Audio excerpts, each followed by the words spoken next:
إن الحمد لله نحمده ونستعينه ونستغفره ونعوذ بالله من شرور أنفسنا ومن سيئات أعمالنا. من يهده الله فلا مضل له ومن يضلل فلا هادي له، وأشهد أن لا إله إلا الله وحده لا شريك له، وأشهد أن محمدًا عبده ورسوله. يا أيها الذين آمنوا اتقوا الله حق تقاته ولا تموتن إلا وأنتم مسلمون. يا أيها الناس اتقوا ربكم الذي خلقكم من نفس واحدة وخلق منها زوجها وبث منهما رجالا كثيرا ونساء، واتقوا الله الذي تساءلون به والأرحام، إن الله كان عليكم رقيبا. يا أيها الذين آمنوا اتقوا الله وقولوا قولا سديدا يصلح لكم أعمالكم ويغفر لكم ذنوبكم، ومن يطع الله ورسوله فقد فاز فوزا عظيما. أما بعد، فإن أصدق الحديث كتاب الله، وأحسن الهدى هدى محمد صلى الله عليه وعلى آله وسلم، وشر الأمور محدثاتها، وكل محدثة بدعة، وكل بدعة ضلالة، وكل ضلالة في النار. أما بعد، فاتقوا الله عباد الله، فهي زاد ليوم المعاد، وبها النجاة يوم التناد. واتقوا يوما ترجعون فيه إلى الله، ثم توفى كل نفس ما كسبت وهم لا يظلمون. أيها الناس، ترق القلوب وتخشع النفوس وتصغي الآذان وترنو العيون حينما يكون الحديث عن محمد صلى الله عليه وسلم وصحابته الكرام رضوان الله عليهم. تلك الحياة التي تمثلت هذا الدين في أكمل صوره وأبهى مقاماته، فكانت سيرته وسيرتهم سلفا ومثلا لمن بعدهم. ولا يزال أواخر الأمة بخير ما لحقوا بركب أوائلهم، فاهتدوا بهديهم وتمثلوا نهجهم. نقترب عباد الله، نقترب مع مشهد واحد من مشاهد حياتهم وصدقهم وكرمهم وإيثارهم، مشهد يبين لنا حقيقة الدنيا في قلوبهم، ويبرز لنا شرف نفوسهم وتعلقها بالدار الآخرة. فيا أخي المبارك، استجمع معنا قلبك وقالبك أمام هذا المشهد العظيم الفريد في تاريخنا المجيد. تصور فضوله أو تصور فصوله بفكرك، وتأمل حلقاته بوجدانك، وسرح معه ما شئت من خيالك، فأنت أمام مشهد ربما لا ولن يتكرر.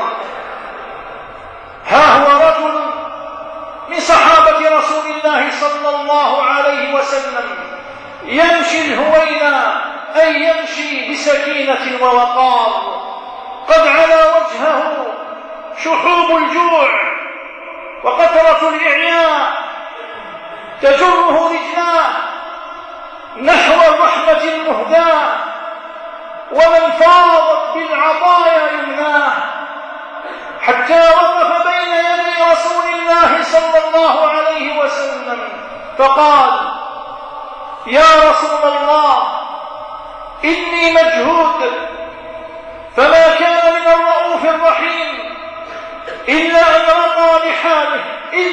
رق لحاله وتحرك في قلبه الكرم المعهود، فأرسل خير الخلق إلى إحدى زوجاته يسألها إن كان عندها ما يقضي به الضيف، فأتاه الجواب سريعا: والذي بعثك بالحق ليس عندنا إلا ماء.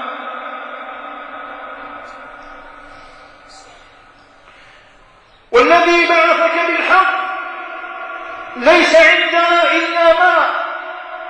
فأرسل رسوله إلى زوجته الأخرى، فأتاه الرسول بعد هنيهة وهمس له برد أهله: ليس عندنا إلا ماء.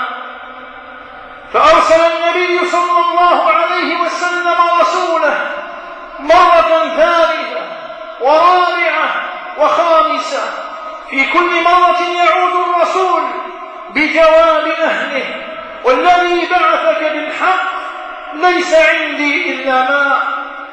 فيا تاريخ سجل، ويا بشرية تعجبي، ويا نفس اتعظي.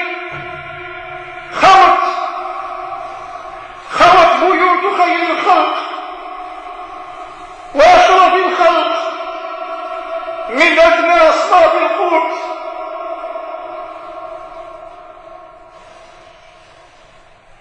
أما والله لو شاء رسول الله لعجت تلك البيوت بأطيب الطعام وأشهى الثمار.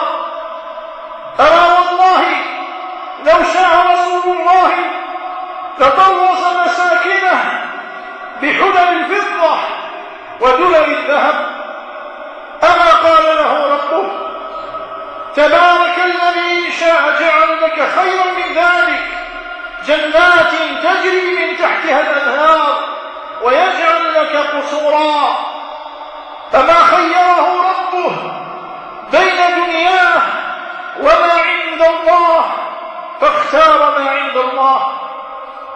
فلذا لم يكن رسول الهدى ولا أهل بيته الذين أذهب الله عنهم الرجس وطهرهم تطهيرا لم يكونوا يأسفون على ما فات من أمر الدنيا، فرضوا أن يكون عيشهم كفافا ورزقهم قوتا، انتظارا ورجاء لما عند الله. وللآخرة خير لك من الأولى. نعم، لقد خلت بيوت النبي صلى الله عليه وسلم من المتع والزينة، لأن صاحبها عليه الصلاة والسلام كان يواسي الآخرين بماله قبل نفسه وأهله. لقد رأى الناس صاحب هذه البيوت التي لم يوجد فيها إلا الماء يعطي عطاء تعجز عنه الملوك. رأوه يعطي الإبل بالمئين والغنم بين جبلين، حتى قال قائلهم: إن محمدا يعطي عطاء من لا يخشى الفقر. ما رد في حياته محتاجا ولا نهر سائلا، بل حتى الثياب التي كانت عليه أعطاها لمن سأله إياها. ما قال لا قط إلا في تشهده، لولا التشهد كانت لاؤه نعم. لما بلغ النبي صلى الله عليه وسلم رسالة زوجاته وعلم أنه قد عجز عن ضيافة الرجل المجهود، التفت حينها إلى صحابته الكرام فقال لهم: من يضيف ضيف رسول الله؟ فقال رجل من الأنصار: أسمر البشرة مربوع الخلقة، فقال: أنا يا رسول الله. بادر ذلك الرجل وهو ليس من علية القوم ولا أشرافهم ولا تجارهم، بادر ذلك الرجل وهو لا يدري كيف وكم في بيته من غذاء ومؤونة، ويزول عجبك وتذهب دهشتك إذا عرفت أن ذلك الأنصاري هو الشهم الكريم أبو طلحة زيد بن سهل، ذلك الباذل البار الذي سمع قول الله تعالى: لن تنالوا البر حتى تنفقوا مما تحبون، فأوقف أرض بيروحاء أغلى وأنفس ما يملك على أقاربه وعشيرته. ذلك الرجل الشجاع الذي قال عنه النبي صلى الله عليه وسلم: لصوت أبي طلحة في الجيش خير من 1000 رجل. ذلك الرجل المسعر الذي كان يدور حول النبي صلى الله عليه وسلم يوم أحد يتلقى السهام بصدره ويكفها عن حبيبه وهو يقول: نحري دون نحرك. انطلق الأنصاري أبو طلحة إلى بيته وهو يرى أنه قد حظي بشرف ضيافة ضيف النبي صلى الله عليه وسلم، فدخل على أهله وسألهم: هل عندكم هذه الليلة من شيء؟ فيأتيه الجواب: ليس عندنا والله إلا قوت صبياننا، ولكم أن تتخيلوا كم هو مقدار ذلك الطعام الذي لا يكفي إلا لتلك الأكباد الصغيرة. لم ينزعج هذا الأنصاري ولم يتأفف أو يحوقل، بل اتخذ قراره سريعا وقال لزوجته: علل الصبيان، أي أشغل الصبيان، علل الصبيان بشيء ونوميهم، فإذا دخل الضيف فأطفئ السراج وأريه أنا نأكل. فما كان من تلك المرأة إلا أن هزت رأسها. لما؟ طاعة لزوجها، وهي تترصص مشاعر الأمومة في قلبها. لم تتبرم من تلك الضيافة المفاجئة والزيارة الخاطفة تقديرا لزوجها وإكراما لرسول الله صلى الله عليه وسلم. تلك المرأة الصالحة التقية هي أم سليم بنت ملحان رضي الله عنها، والتي كثيرا ما كان النبي صلى الله عليه وسلم يسأل عنها ويرق لحالها ويقول: قتل أخوها وأبوها معي. وأكرمها النبي صلى الله عليه وسلم يوما بالصلاة في بيتها.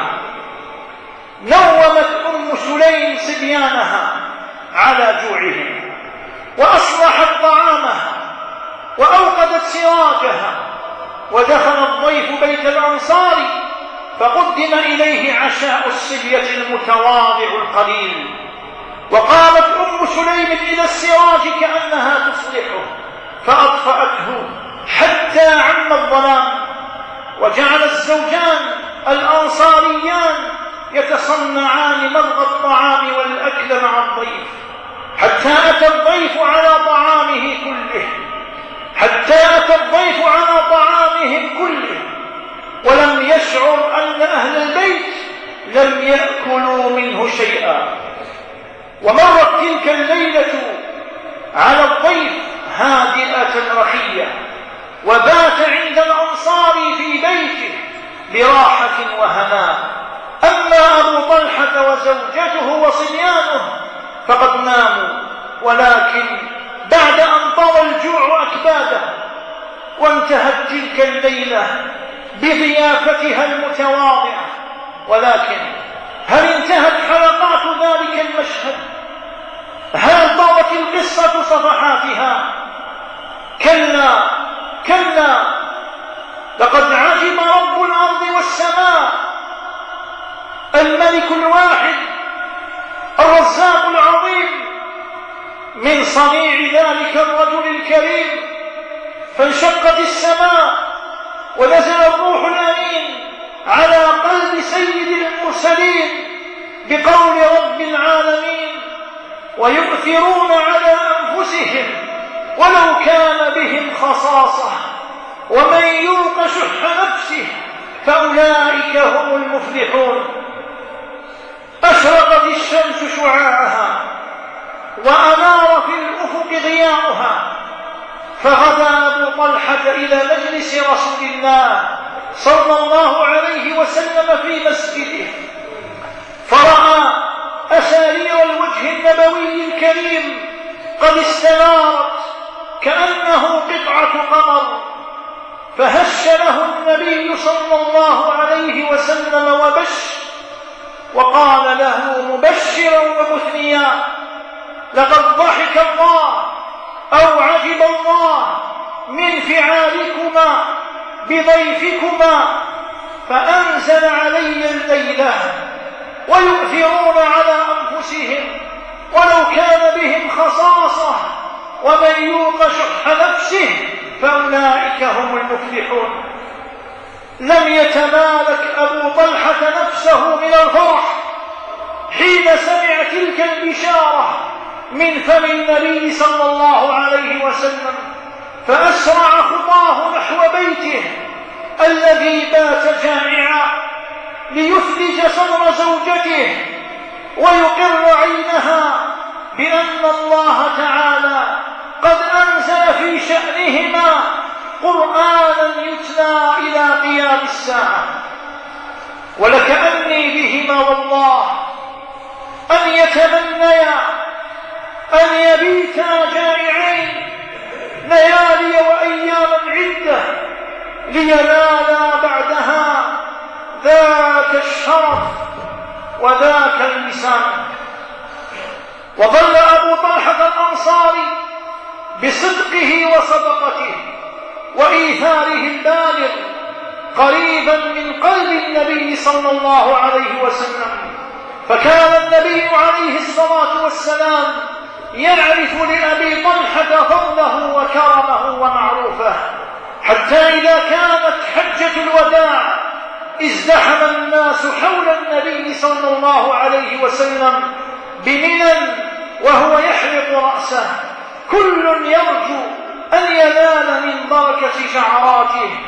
فكان النبي صلى الله عليه وسلم يعطي الناس من شعر شقه الأيمن الشعرة والشعرتين، وحبس شعر شقه الأيسر وأعطاه كله لأبي طلحة الأنصاري.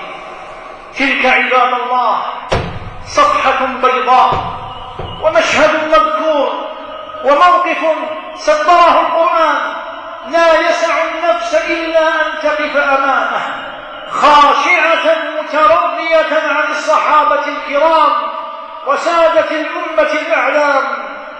والله ما ادكرت روحي لسيرتهم إلا تمنيت في دنياي لقياهم. والله ما ادكرت روحي لسيرتهم إلا تمنيت في دنياي لقياهم. اللهم ارض عن الصحابة أجمعين واجمعنا بهم في دار كرامتك آمنين على سرر متقابلين، والحمد لله رب العالمين.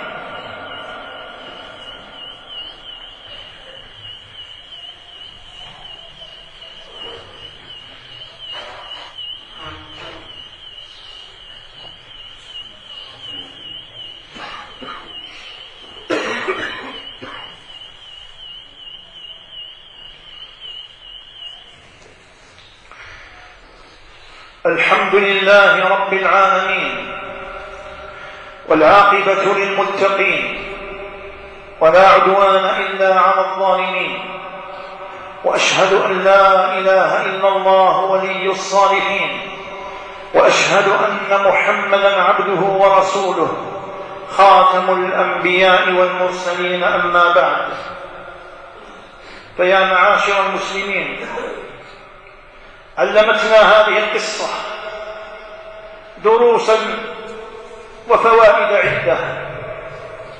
علمتنا القصة خلق الإيثار الذي عاشه صحابة رسول الله صلى الله عليه وسلم.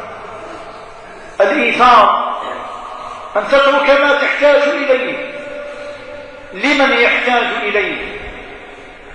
ذاك الخلق سلك نبيل يزرع روح المحبة ويقوي أواصر الأخوة ويصفي النفس من الجشع ويهذبها من الشح.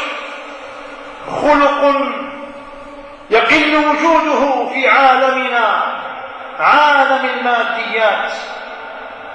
علمتنا هذه الحادثة أن الأخلاق الحقة تظهر في الأزمات الحرجة والمواقف الصعبة، فكل إنسان يدعي وصلا بالأخلاق في أوقات الرخاء، ولكن عند الأزمات والشدة تمتحن الأخلاق، فعند الحاجة والخصاصة تبرز أخلاق الكرماء، وعند الخوف والهلع تتجلى شجاعة الشجعان، وعند المقدرة على الانتقام والعقوبة يبين خلق العفو والصفح، وعند مواطن الفتن والمغريات يظهر خلق العفة. لقد صورت لنا هذه القصة المشهد الرائع للأسرة، فما أجمل أن تكون المرأة، فما أجمل أن تكون المرأة نعم العون لزوجها في حياته ومواقفه، وأجمل من ذلك أن يعرف هذا الزوج مواقف زوجته ومعروفها فيذكرها ويشكرها. وعلمتنا هذه القصة أيضا أدبا لطيفا في الضيافة، وهو أنه ينبغي للمضيف ألا يختل ضيفه أو يشعره أنه ثقيل عليه. فأبو طلحة رضي الله عنه أمر أهله بإطفاء المصباح حتى لا يشعر ضيفه أنه قد حرمهم عشاءهم. وعلمتنا هذه القصة المبادرة إلى الخير، وخاصة إذا لاحت الحاجات، وأن هذه المبادرات هي التي تبقى وترسم وتبرهن على حقيقة الإنسان. فهذه المبادرة من أبي طلحة للخير ظلت باقية له في أثره وسيرته. وقلب يا عبد الله، قلب نظرك في حياة العلماء والمصلحين المؤثرين، ترى فيها سلسلة من المبادرات والمواقف نحو الخير ونفع الناس، ولذا حصل تأثيرهم ونفع الله بهم وبقي أثرهم. فيا عبد الله، اجعل روحك سباقة للخيرات، لا تترك فرصة خير أو أجر إلا وثبت عليها، لا سيما ونحن على أبواب موسم الخيرات وفرص المبادرات، فلا تدري، فلعل ذلك العمل وإن كان صغيرا تكون به ومعه سعادتك ونجاتك في أخراك وبقاء ذكرك في دنياك. أسأل الله بمنه وكرمه أن يجعلنا مفاتيح للخير مغاليق للشر، وأن يجعلنا مباركين أينما كنا، وآخر دعوانا أن الحمد لله رب العالمين.